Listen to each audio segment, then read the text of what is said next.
Hello and welcome to Genealogy Quick Start. How are you today? Oh, I feel like I'm in a research hole. You guys know how that feels when you're, you know, intently researching hours per day, multiple days in a certain time period. You're just in that research hole and it could be stressful to come out to the real world, but I'm managing because I'm so excited to be here with you today. I wanted to share with you that we have an amazing special guest today. And guess who it is? It's me. I'm the special guest.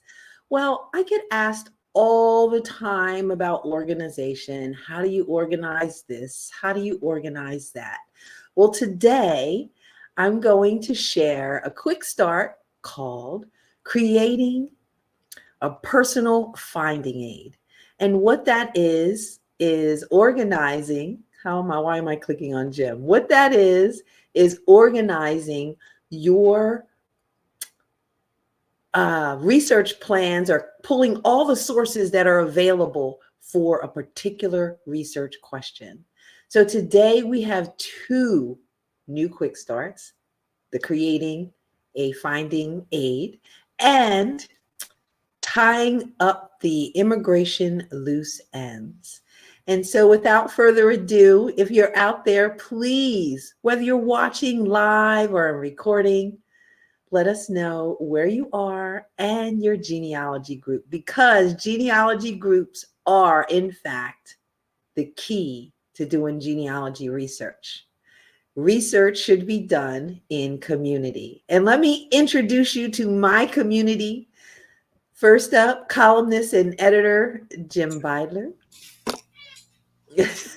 as well as genealogy tip of the day, Michael John NEILL. How are you guys? I am well, and how about you?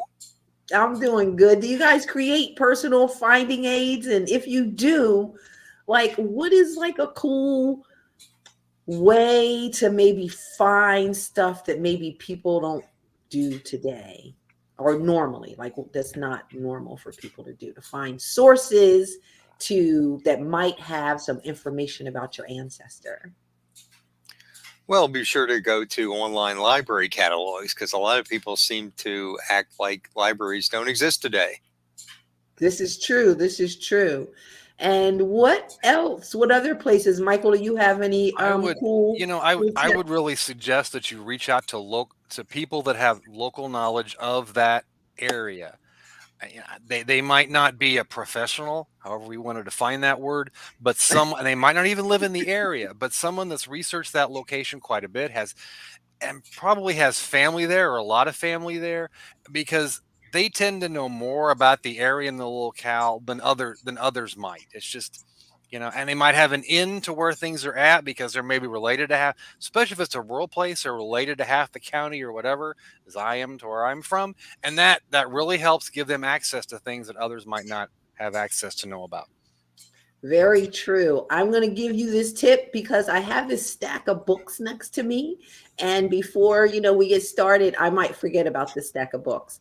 And this is where I always start with finding sources. So, and you could probably find some of these at your local library. So for genealogists, I always check in with this lady. Oops. Oh, it's going to be messed up. Patricia Law Hatcher, Producing Quality Family History. She talks about so many sources. Hey, the dude is the dude because he knows stuff. Thomas Jones, Mastering Genealogical Proof. All kinds of sources in there to find things. And then, of course, it's so heavy. The source, right? Oops, is it going to let you see it? The Source by some wonderful genealogists. And then you have the source, then you have the hidden sources. Is it going to show? Maybe not. This Hidden just Right. sources. There this we is are. this just makes the point that you have to be focused when you're doing this. I'm going to turn off this background. It's kind of corny. And then there's printed sources. And all these books you can find at your local library. And I'm going to tell you this one. Mr. Dim Pinnick told me about this guy, Thomas Mann Library Research. You have to have this book. You have to have this book. It is so dense that I'm constantly going back to it for stuff. And the number one thing that I learned in there last week that I forgot about. So, you know how you look in a book and you look at what the citations are?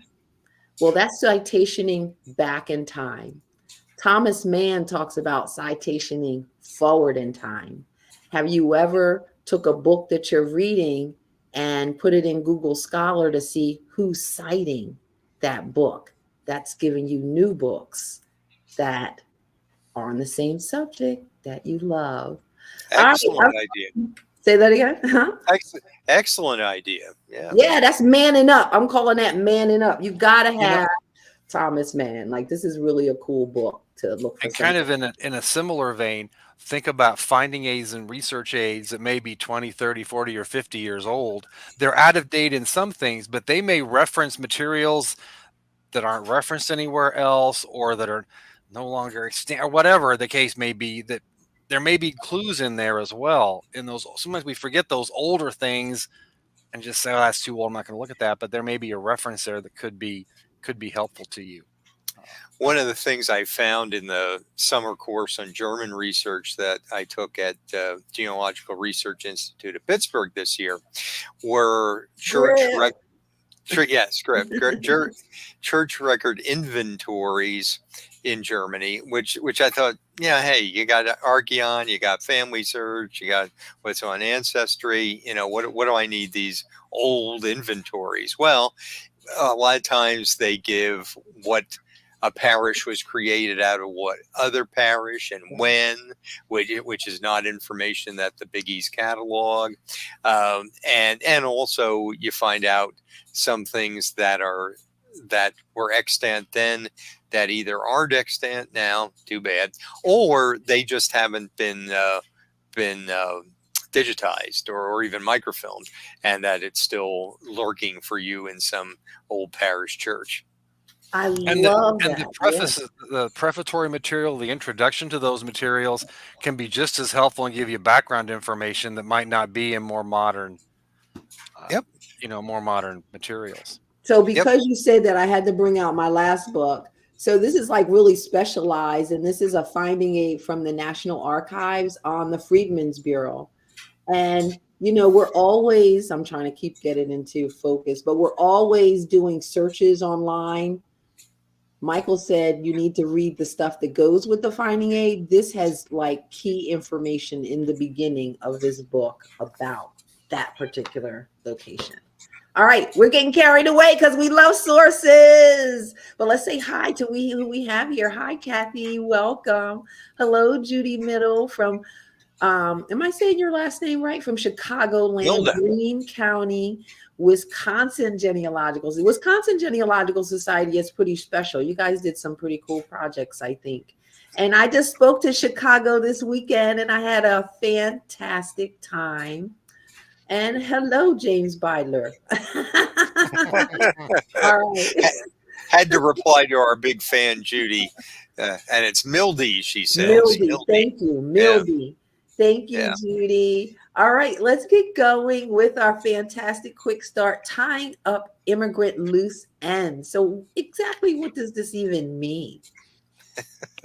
Well, these are all the things your ancestors should have done before they immigrated that they didn't do. No, we're talking about when we're talking about tying up the loose ends. We're looking for individuals that, at least in the examples that I've got, where a grandparent or a member of the older generation that you might not thought emigrated came over, or even other relatives that you didn't know emigrated. And one of the approaches is, well, see people we can't find in Germany or Europe, wherever it's at. If you lose them over there, then maybe they actually crossed the pond and you just weren't aware of it. Ooh, okay. So let's get started with quick start, tying up immigrant loose ends. So step one is to create a checklist of immigrants. So what's the tactical part of this? How do you guys create your checklist? Mine is just pretty much a list. I mean, of the individuals, you can have some brief biographical information. You're not trying to reproduce the whole thing. You know, birth date, birthplace, a year they immigrated, maybe where they ended up, just some key details like that. And then when that's your starting point, is your immigrant ancestors, your list of those. And for some of us, that's a long list. For others, it's short. Kind of depends on where you're at. We want those individuals for whom we've got some clues about their immigration, if at all. At least the way I handle this, I want somebody I've got some clues about their immigration process. Right. And did they come with someone? And if so, who? Family members, people from the same village, other acquaintances. Yeah. And anyone who has and is using lineage software, not including ancestry.com or family search, I'm talking like Roots Magic, all of your immigrants, you could put a tag on them, immigrant. And then anytime you need to create this checklist, you can just pull them out in a report. This is why having lineage software is really cool. All right, so we have our list, we have our peeps, we know who we are looking for, and we're ready to go to step 2, which is to determine who's missing from it, the family circle. Can you explain that a little bit?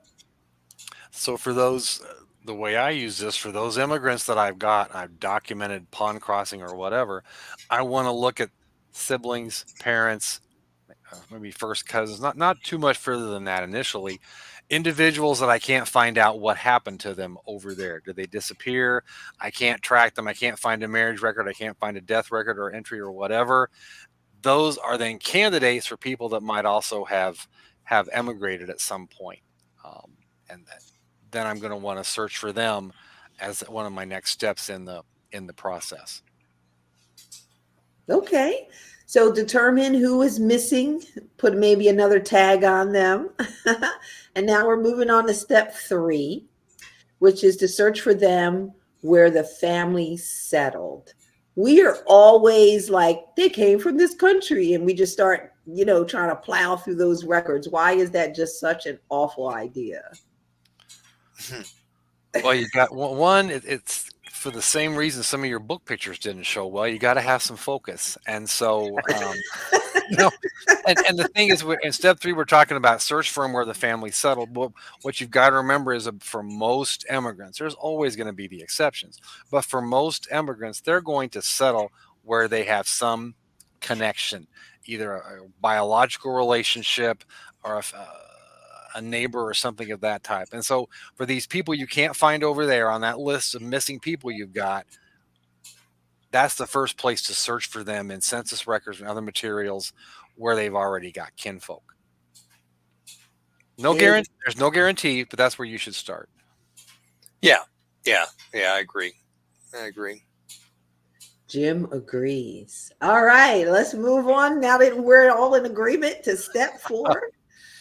Which is to research those left in the old country. So how would you know who's left in the old country? Well, you're going to do whole family genealogy. In other words, you're not just going to look for your direct line and then the next generation of the direct line and then the next generation. No, you're going to branch out to all the siblings.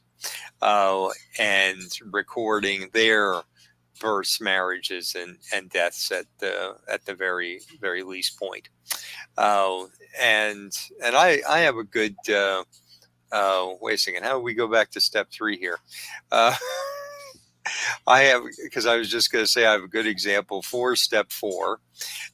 If you want to cue that one up, Shamele. Yes, let's bring that one up.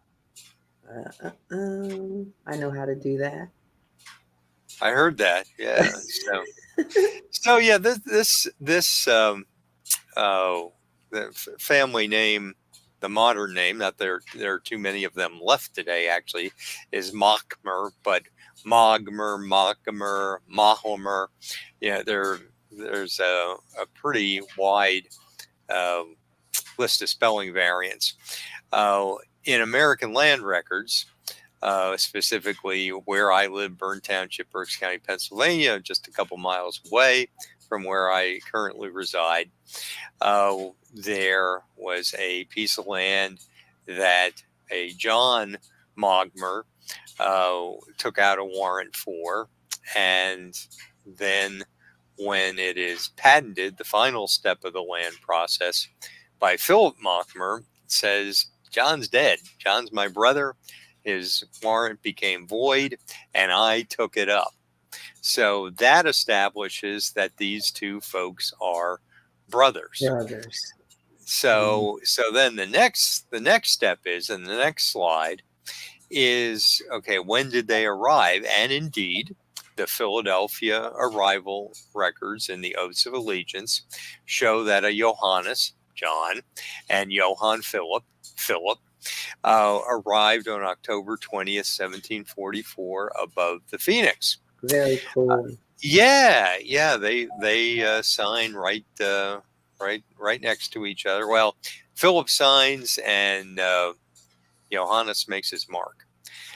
Interesting that one was literate and the other was not. Maybe he was just sick on the day that they were having to provide their signatures. And there's a manumission paper on the German side. Manumission being when they were getting their relief from serfdom to legally emigrate. It gives their origins as the town of Sprendlingen in the Rhineland. So based on all that, I go to the Sprendlingen baptismal records, and I'm finding people by the name of Mahomer, which this was back in the old days at the Family History Library in Salt Lake before digitization. And I said, now Mogmer, he's like, oh, Mahomer, in the dialect of the Rhineland dialect of the area, that would be the same thing. And so I'm finding this one family and finding a kid every basically year and a half. And I'm thinking, this has got to be the family, but there's no Johann Philip. There's no Johannes. And I keep going. And I'm thinking these parents, I'm going backward in time. And I'm thinking these parents are going to get too young here. And so then if we go back to the next slide, when I finally find them in the baptisms, oh my God, they're twins. Oh, 1721. There's Johannes and Johann Philip. Their baptismal sponsors are their namesake grandparents. Oh, wow. Pretty cool stuff. So I'm thinking that's really, really great.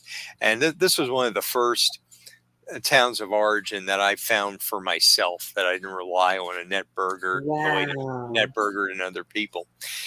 So you found this in Salt Lake while you were there at the library? Yes. Yep. Oh, very cool. So I started spreading the word to the old Roots Web message boards, people who had ridden with Mockmer brick walls.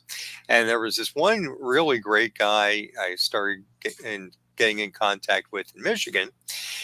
And he was ecstatic, same as me, but then he asks a very pregnant question. Uh-oh.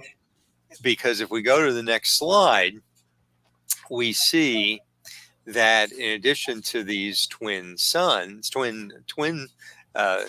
named that, they have, and this doesn't show up too well, but their father, Simon, the twins' father, Simon, has brothers, Johannes and Johann Philip, too. Ah. And very, very correctly, my friend in Michigan said, how do you know it's not the uncles and not the twins? And here's where I had violated what Michael and I were saying earlier about doing all the siblings and all that. Yeah. What I found then in going back to that is I found the actual death of one of the uncles in Germany, and I found the other one still having children after 1744, when Hmm. whoever emigrated was by that name was in America. So if we go to the final slide, I can say that I eliminated the uncles, and it really was the twin brothers who came. Gotcha. But Woo. this, yeah, yeah, yeah. Well, it would have been a great story either way. Either way, Uh, yeah. yeah, yeah. What a So that, great one. I love that. I love that. yeah, I love when genealogists, we keep each other honest. yeah, yeah. That's exactly it. That's another Yeah, reason to share, within reason, to share your findings, because that's how you, one way you can catch those things that you, because we all miss things once in a while. It happens. yeah. All right, step 5 is, did the female marry again? What a loose end this is to try to figure out. Right. Because if we're talking about, I'm thinking of like the widowed grandmother, widowed mother, or whatever. If we're unaware she married again, she might be, we think we've lost her, but maybe we haven't. She might be living right next door with a different last name to the from her sons or whatever. And if we don't know she married, we might not realize that's who that is living in an adjacent household or nearby, perhaps. So you want to be open to Exactly. that possibility as well. Michael, you have let's share your examples. I've just got, this is an example of a couple that emigrated. They were 75 and 60. Gerd and Trincha. I know it looks like Twigga, but it's not Twigga. They came. This census page, in fact, probably a half of the page is them and their sons and their sons' family, Wow. large families. But they emigrated when the last children, or about the last children, emigrated. Garrett and Trincha also emigrated. They've been here about 5 years when this happened. So he was 70 and she was about 55 when they emigrated, because all their kids were gone. And if you think of a couple having their kids take care of them in their old age, I think it dawned on them, they all got on a boat and went to America. So we better do that, because I don't want to live with your sister. So we're going to live with the kids instead. I'm kind of joking there, but that a lot of times is what happened. That's what happened, I think, with this couple. So that's, you just want to keep that in mind. We've got a couple other slides, I think, as well. This is another one. You want to look at those older couples. It's not the same last name as the head of the household there has the last name Adams. And a neat thing about this census, before we talk about the couple that has the arrow by their name, this census taker, for the wife in every household, he just put Mrs. and their first initial and their last name. He did that for the women, the wife in every household. Oh my God. If I could find his tombstone, I'd like to just tear it down and put his initials on it and be done with him. But he did that. And but there's this, you want to look, who is that older couple living, because the head, Heinrich there is 38. And then there's this 60 and 61-year-old living with them with the same last name. It turns out those are his wife's parents. And I never knew they emigrated. These are my fourth grade grandparents. I knew their two daughters that had emigrated. They lived with other relatives when they came to the United States. And then Henry and Geska, the wife, came later after both their daughters had emigrated, because they had other family already in the United States they lived with. And I'd researched for quite a while before I realized that this set of fourth grade grandparents emigrated, because they didn't live with my branch of the family. They lived with the sister that I hadn't researched as well as, to be honest, well as I should have initially. And that's where I found Henry and his wife. There's one more illustration. Yes, let's check that out. I was going to say the collaterals are where the juice is. You got to research those collaterals. This is and I realized later I didn't copy the whole manifest here, but you see the 70-year-old, and there's several lessons in here. She did not marry again. We mentioned widows marrying again. This Nanka, who's 70, did not marry, but for some reason on this manifest, she is listed with her maiden name, not her married name. She's listed with her maiden name. Those are her Right above her, you see the 55-year-old. That's her son, and then those are a bunch of her grandchildren, also on the manifest, arriving in 1869. And what's weird about this manifest is when I first looked at it, because you wanted examples for this, so I remember she came later. I couldn't find it in my file, so I went and looked for it on Ancestry really quickly. And I had forgotten that there's something weird about this manifest. Vilke is not the father of those children you see listed above him. Their father and mother are listed about a dozen names before them in the manifest. Really? I'm not sure why, but there's Ubi and I forget it, Trincha. Ubi and Trincha are listed, and they're in their 40s roughly, I think. A bunch of other Germans, and then Nanke Jakob Gerhard Albert Heinrich, and then Uncle Vilke, and then Grandma is listed there. But she's another one that I pretty much assuming her husband was dead, and all of her children that were adults or living at the time migrated, and this was the last one to cross the pond. And she crossed the pond with them. But she is listed for reasons I'm not sure of. The Ostfriesians would sometimes do that, but not usually so much at this point in time. She's listed with her maiden name on the manifest. That is I so I don't know that interesting. she ever divorced. I doubt it. I just think what I think is this is another example where the person who put the names in the manifest didn't always understand the naming system, and she was Nanke Albers Bruntz, and he heard Nanke Albers. That's a last name. Sounds like That's a last name enough. to me. That was That's enough, what I'm right? putting down on the paper, and that's what's The kids were yelling and making noise. I bet they were. Look at all that of them. could They're be. all boys. They were all rowdy. They're like, get this family through here. And their older sister couldn't contain him. But there is a mild clue when if you could go back to that one for Oh, just a hot sorry. second. Uh-huh. The clue there, we see there all those children, but you notice the oldest girl is Nanka, and this is why you kind of got to research with your brain turned on. There's all Okay. these kids. One is named Nanka, and then afterwards we see another woman, an old grandma age, with that same first name. That would be Yeah, something. Even if I didn't, I already knew the relationships when I found this out on right. the manifest. But even if I hadn't of that first name of that older woman, I thought that's kind of odd. There's an older woman with that same first name. Yep. Uh, I want to make reference to that, But it also, this is not really the point of our discussion, but look at the whole manifest, because the parents of all those kids, like I said, are listed about a dozen names. No, I think it falls right in with our discussion in that you're not just searching and trying to pinpoint a name.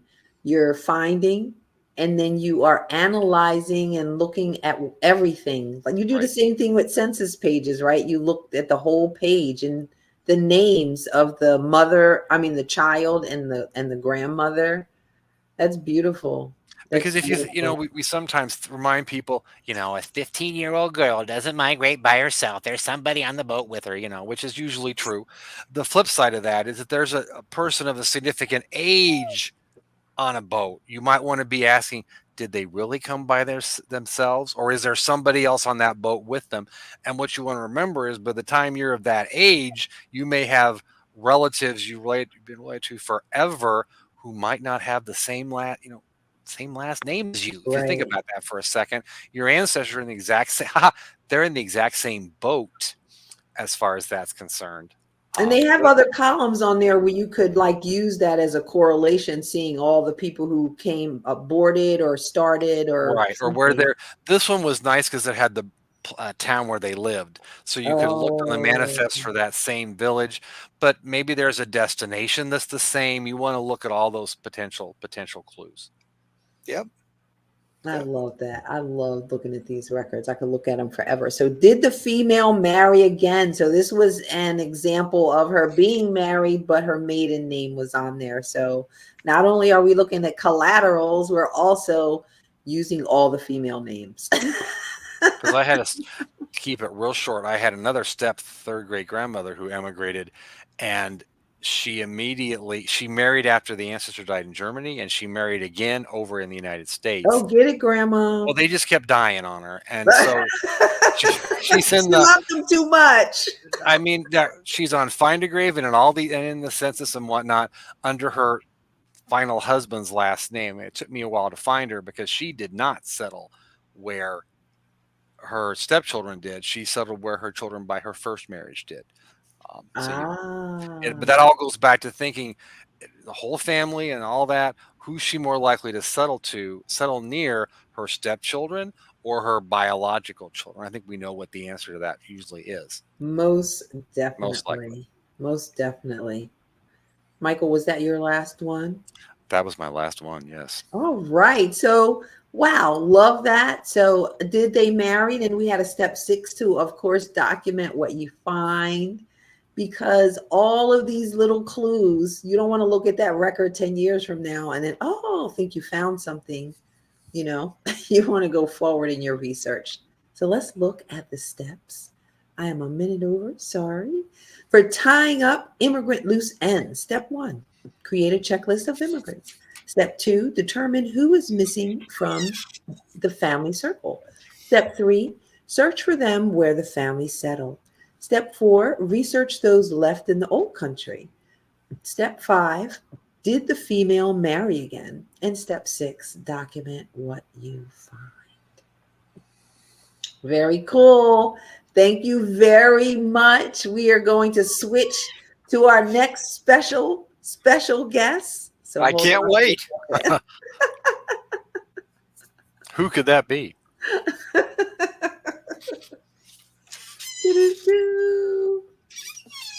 Yes, it's us again. Woo! So we get a lot of requests for organizing things. And so today we wanted to do a quick start that can help you with that. So we are calling this quick start creating a personal finding aid. For me, this is like my favorite part in genealogy. It's like a shopping list to me, almost.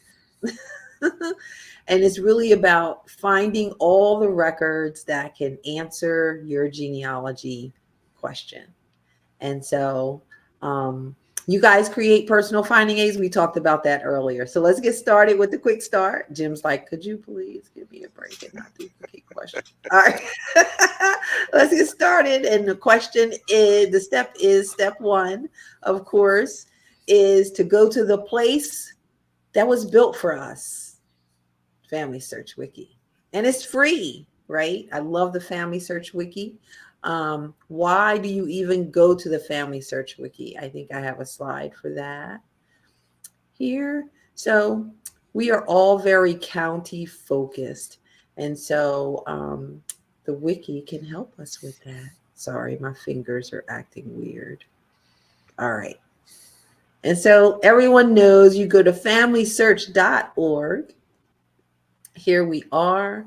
And on here, you go to search and then Family Search Wiki. And of course, it's going to take you to, I put in a search for Leon County, Florida, because that's where I'm looking for ancestors.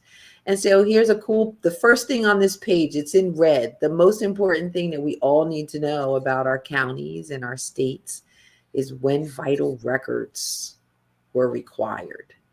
Do you guys notice that how far from when you're required and when people actually start turning them in? Does that drive you guys crazy or what?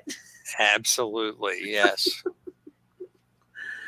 All right. So other stuff on this page would include, you scroll down and it'll give you all the different types of records and how they are extant within that particular state. I found this really cool one for Leon County that has a list of the enslaved people there, and it's kind of a list that's growing.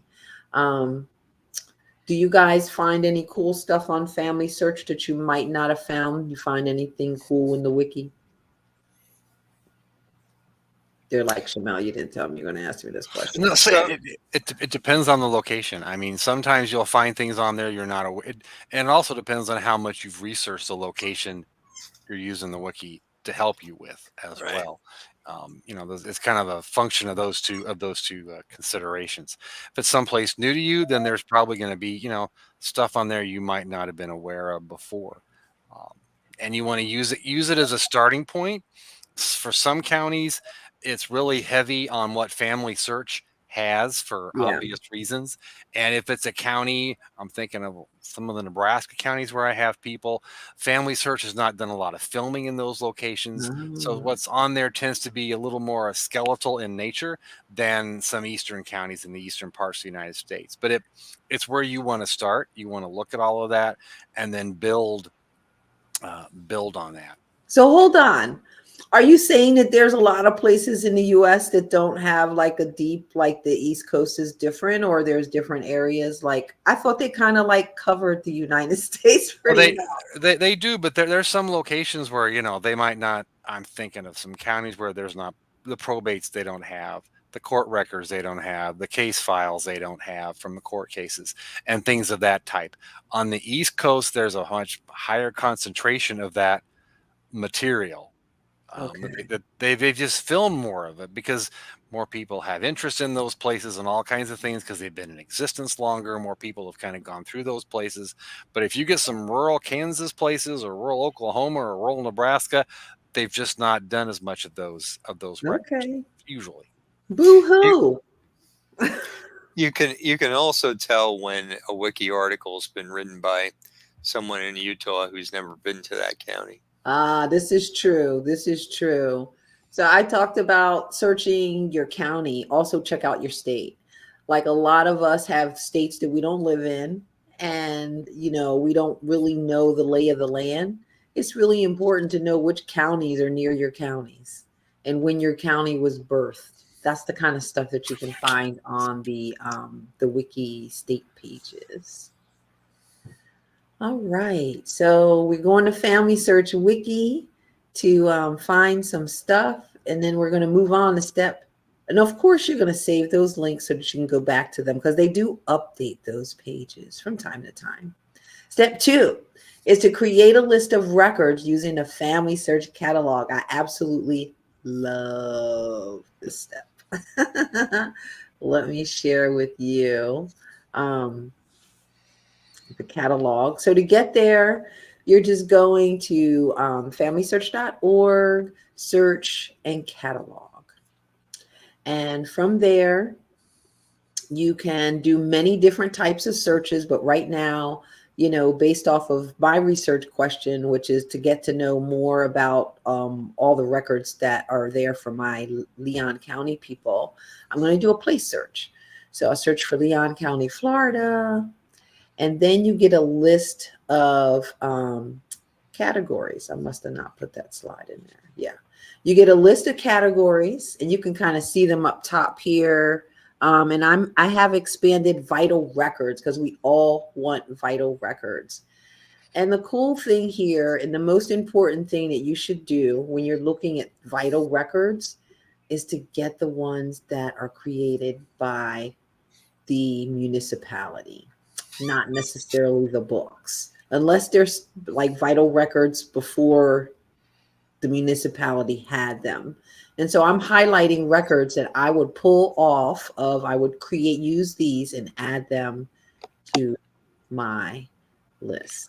A clue, or a suggestion, if you're trying to focus on the ones like you've got highlighted here that were the original records at the county level or what have you, I suggest to people look to see where the author is not a human, but it's the title. No, it's the office title, which I guess. Yes. But it's the title of the office holder, not an individual, because individuals tend to be the printed books that you're talking about, the things that we might want to look at, but not initially go to. All the ones you've got in yellow there, and their print is really, really small on my screen. What I can see, it's all the title of an office, and those are the ones you want to start with. Yes, these are all by the county judge. Yes, most definitely. Yeah, Michael, because I think I talked before about how when people create indexes, they decide who they're going to put in there, and it might not be your people. I see that Jean says that she found that South Carolina did not require vital statistics until 1915. Yeah, that takes it. But of course, the counties, Jean, they probably had some vital records earlier than 1915. That's what I found out with my counties. You guys found the same thing with your counties before the state? It all Sometimes it depends. varies. It varies from state to state. The other thing that might have an impact there are the delayed birth certificates after Social Security was created. Some people who were then trying to file for Social Security would say, "Hey, I don't have a birth record." That's fine. Come in and file at the courthouse your delayed birth record. So those delayed ones obviously would go back before 1950. Some people might not know what a delayed birth record is. Can you maybe explain that? That's when labor took more than 12 hours. I was delayed then. No, it's when you, for whatever reason, one was not recorded when you were initially born. And if there's a certain time frame, and if it's after that time frame you record one, then it's called a delayed certificate. So it's like Jim said with Social Security. So somebody was born in 1875. They needed a birth certificate in the 1930s for Social Security purposes. They didn't have one. They would have to submit affidavits or whatever. It depends upon the state what the requirements were. They would have to file for a delayed certificate because they're filing in 1935 or whatever to get a certificate based on an 1875 birth. And usually those are in a separate series of records. Right. And a lot of times they were doing that to like military or Social Security or something like that. Yeah, for one reason or another. Some legal reason that you needed a birth record all of a sudden, and you're like, most definitely. And so I had my cousin Floyd and I were going to take a trip to Florida. And this was before they had digitized so much stuff and put it online. You had to order the microfilm and it would come to the family history library. And so we ordered maybe 40 microfilm rolls of indexes so that when we got to Salt Lake, we could just hit the ground running looking at the actual records. And so I just wanted to share an example of what we did is we put the records that we were interested in Excel. And as we took turns, we didn't have to go down there together, like twins or anything. We just kept track of what we had and where we were. So we were trying to find out who enslaved our ancestors. So we had a lot of probate records that we were looking at. We had deed records. And of course, we were trying to understand who the collaterals were. So we had a lot of marriage records. And as we went through the indexes within the same Excel workbook, we had tabs for each of the records that we went through. And as we pulled people out of the index, we just, put them into these so that when we got to Salt Lake, all we had to do is pull the book and find the page. We didn't have to play around with freaking indexes. It was beautiful. So how do you guys create your list? Do you use Excel, Word, a notepad? How do you do it? I'm just Word. Yeah. I would use Word, and I normally it's like I'll take the family search and what they have as a starting point to what records there are, and then branch out, keeping in mind family search. You want to start there, but they don't have everything. We want to just I want to drive that point home because that's an important. Yes, they don't have everything, unfortunately, but they have more than most, and it's free. It's free. It's free. All right. So which step was that? I forget. I think it was step 3, maybe. I don't know. This is your quick start. Yeah. Step 3. This is your organization. This is the organization quick start. So this is Jim's step. Chronicling America. So list the newspapers using Chronicling America. So whenever you're doing research, you got to go to Jim's favorite place, which is the U.S. newspaper, the U.S. newspaper directory on Chronicling America. Yes. Yeah, so there it is. And of course, it has 2 things going on where you can actually search papers, but we're just talking about the directory. You want to get a list of newspapers for your area, for your time period. And so this is what it looks like. You have like so many filters. Like this is filter crazy. And don't get crazy with the filters. You don't have to filter everything. go wide and then come in smaller, I guess. Drill down as you need to. Yeah, I So mean, you're a drill down person too, Jim? for sure. And then copy those titles and those spans where they were extant in your Word document, and then then the next step is to try to find how you can access those news. Once you've got the list, use this to get your list, and then find out where you can access those newspapers. Some will be digitally available here. Others you're going to have to try to find access to in different ways. And guess what? This is the sad story. They're not all on newspapers.com or Genealogy Bank or Newspaper Archives. I could just cry. But here is a list. I did a search for. What was this search for? I think it was for Camden County. And I was looking for, and here's one I found for the town that I grew up in called The Breeze. And when you click on the newspapers, it'll tell you exactly a place where you can go to view those records. So not only copy and paste these newspapers into your finding aid, also for the ones you're going to look at, put down the location. So and some of them will be on my place. Sorry. Well, I just keep track of where you can find The Breeze and any of the other newspapers. Most definitely. All right. So I think which step was that? 3. I'm sorry. You guys got to help me. All right. On to step 4. Step 4 is to search WorldCat for books. This is where the fun really comes in, buying and finding those books. There are so many academics out there. There's this guy, his name is Jimmy Quick. You guys heard of Jimmy Quick? Have you ever heard of him? So he has a podcast, and I don't know if it's where he teaches people how to read and do like brainy things.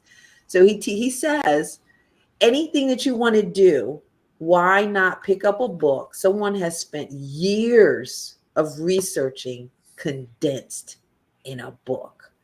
And so WorldCat, Michael suggested, was a great place to find books. Why do you like WorldCat, Michael? Because you can search a lot of library card catalogs at once. And, you can search it for those newspapers that you mentioned in the previous step that you can't find elsewhere. You see if they're on microfilm someplace, if they're not available digitally. But it's searching all those libraries at once.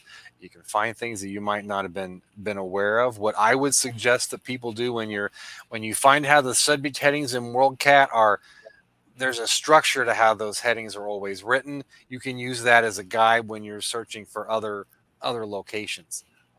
I have that in here. That's a great idea, Michael. But copy and paste those titles, those book titles and whatever into your, Jim and I are using a Word document, copy and paste those into your use Word too. I'm using Google Docs now. That's just, you want to keep track. When you find a reference to something, keep track of it in your Word doc, and then you can go later and indicate where you tried to access that or where you can access that, if possible. So this is an example of WorldCat, and I did a search for Leon County African Americans, and that's probably not a great search, but that's kind of what I wanted. And it brought up some books that make sense, but some books were just like way off. So Michael brought up like a great point, which is to take a book that you like, that fits within what you're looking for, and select it, and then look at the subjects and use those subjects to find more books. And so here was a book, and I wanted to know more. Of course, this is what I'm looking for. My people were in Tallahassee. So once I clicked on that, then I get books that are specific to what I'm looking for my ancestor. I also did a search on, what was my other search? I did a search for Leon County slavery. And that brought me to this guy. He must have been he was a professor at a university, studied all the plantations in Leon County, named all the owners, had list of some of the enslaved from documents. So That is what WorldCat can do for you. And getting access to one of his studies, even if it doesn't mention your people or the one you're, details about the one you're interested in, perhaps, but looking at his bibliography and his footnotes or endnotes, whatever he calls them in his reference, could give you a lot more things to look at too that maybe you didn't pull up when you did a search on WorldCat or what have you. Your reference in that one to Leon County and mentioning Tallahassee also makes a good point that we don't, in the United States, in most locations, we're county, the county is the big deal.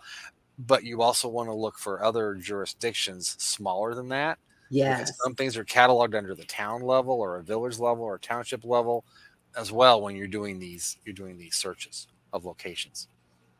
Especially if your people were urban, because Tallahassee, is a city. Like I have no city people. I was like, this is why I live Well, and in even if they're rural, though, sometimes I'm thinking of church. There's other records, but church records are the ones I'm thinking church of. records. Are Yeah. often cataloged under not the county, but the village or where they're at within the county. And if you're county focused, you might not see there's a little, the Flemingsburg Baptist Church. There's some records for that church. If you're just Fleming County is it, you might overlook that.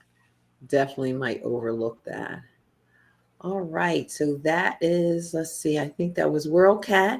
We're moving on to step 5, which is to look for manuscripts on Archives Grid. So Archives Grid is to manuscripts what WorldCat is to books.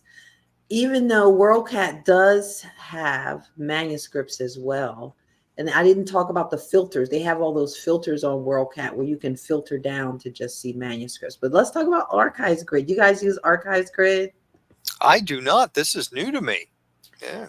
I love Archives Grid. Let me share the screen so you can see it. And really, it helps you to see, find manuscripts.